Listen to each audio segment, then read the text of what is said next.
now to go over to our Kwon Soa at the Weather Center for the latest forecast. Hello, Soa. Hi guys, it was such a nice day and I think everyone appreciated the good weather conditions considering how bad it was yesterday. Right, that's certainly true, but from what I understand, it was just the central regions that got to enjoy this nice weather. The rain continued in most other parts of the nation.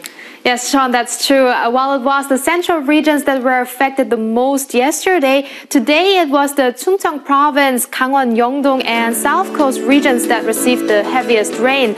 Now, it's expected to continue through into tomorrow morning, but has significantly gotten weaker.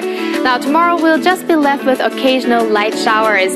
And the central regions may also see some rain early in the morning, but only in very small amounts. And temperature-wise, we will see a slight rise. You can see a lot of 30s here. The capital Seoul and Busan will peak at 30 and Daegu will even reach 33 degrees. And moving over to Daejeon and Jeju Island, which will rise to 30 and 32, while Dokdo and Mount Gumgang can expect 27 and 21 degrees respectively. And that's all I have for now, but I'll be back with more updates after midnight.